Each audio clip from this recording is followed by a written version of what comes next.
നമസ്കാരം, ഞാൻ ഡോക്ടർ ബീന. എൻ്റെ നുറുങ്ങി ചിന്തകൾ എന്ന പുതിയ പങ്ക്തിയിലേക്ക് എല്ലാവർക്കും സ്വാഗതം. ഇന്നത്തെ എപ്പിസോഡിൽ ചില ഘട്ടങ്ങളിൽ നോ പറയേണ്ടതിൻ്റെ ആവശ്യം എന്താണ് എന്ന് നോക്കാം. ചില ഘട്ടങ്ങളിൽ നോ പറയേണ്ടത് വളരെ പ്രധാനമാണ്. പ്രത്യേകിച്ച് സ്വയം നിയന്ത്രണത്തിനും ജാഗ്രതയ്ക്കും അത് അത്യാവശ്യമാണ്. എല്ലാ അവസരങ്ങളിലും യെസ് പറയുന്നത് സ്വന്തം സമയവും ശ്രവശേഷിയും നഷ്ടപ്പെടാൻ ഇടയാക്കും. ആവശ്യമില്ലാത്ത അല്ലെങ്കിൽ ദീർഘകാല ലക്ഷ്യങ്ങൾക്ക് തടസ്സമായ കാര്യങ്ങൾക്ക് നോ പറയുന്നത് സ്വയം നിയന്ത്രണം വർദ്ധിപ്പിക്കുന്നു. ഉദാഹരണം, സമയം കളയുന്ന ചാറ്റുകൾ, അനാവശ്യ വീഡിയോ നോക്കൽ, അമിത ഭക്ഷണം, ഇവയ്ക്ക് എല്ലാം നോ പറയുക.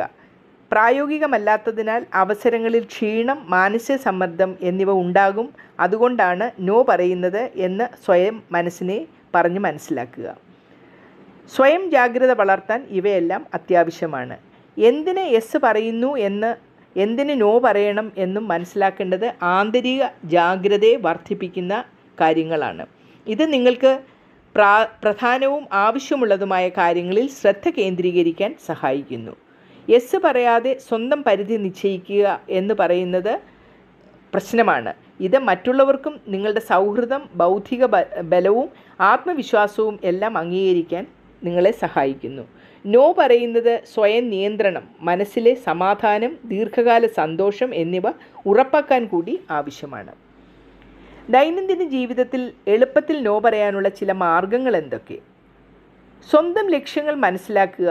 നിങ്ങൾക്ക് എന്തു വേണമെന്ന് പ്രധാനമായി തിരിച്ചറിയുക. ആ ലക്ഷ്യങ്ങൾക്ക് തടസ്സമായ കാര്യങ്ങൾ സ്വതസിദ്ധമായി നോ പറയണം. മനസ്സിലൊരു തൽക്കാല താമസം, ഒരു പോസ് ഉണ്ടാക്കുക. എന്നിട്ട് ആലോചിക്കുക. അതിനുശേഷം യെസ് അല്ലെങ്കിൽ നോ തീരുമാനിക്കുക. എന്തുകൊണ്ട് യെസ് പറയാൻ പോകുന്നു എന്ന് ആലോചിച്ചതിന് ശേഷം മാത്രമേ നിങ്ങൾ യെസ് പറയാവൂ. ഇത് മനസ്സിലാക്കുമ്പോൾ അമിത സമ്മർദ്ദം ഒഴിവാകും.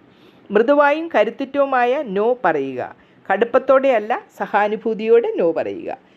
മറ്റുള്ളവർക്കും ബഹുമാനവും നിങ്ങളുടെ സ്വന്തം പരിമിതികൾക്കും പ്രശ്നങ്ങളില്ലാതെയും സംരക്ഷിക്കാം. ചുരുക്കത്തിൽ, നാം നോ പറയുമ്പോൾ ലക്ഷ്യങ്ങൾ വ്യക്തമാക്കുക. തൽക്കാലം താമസം ഒരു മിനിറ്റ് ചിന്തിച്ചതിന് മാത്രമേ മറുപടി പറയാവുള്ളൂ.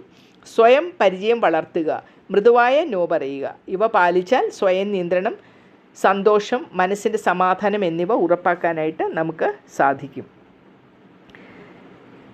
ബന്ധങ്ങളിൽ പ്രശ്നമുണ്ടാകാതെ വേണം നോ പറയാൻ. നിരാശപ്പെടുത്താനും നിങ്ങൾക്ക് മാനസിക സമ്മർദ്ദം ഉണ്ടാക്കാനും സാധ്യതയുള്ള സമയങ്ങളിലും അത്യാവശ്യമാണെങ്കിൽ അത് നിങ്ങൾ നോ പറഞ്ഞേ മതിയാകുകയുള്ളൂ.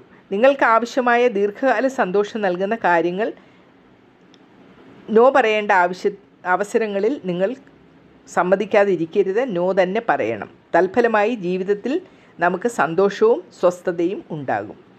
ഇനി പുതിയൊരു വിഷയവുമായി അടുത്ത എപ്പിസോഡിൽ കാണാം. നന്ദി, നമസ്കാരം.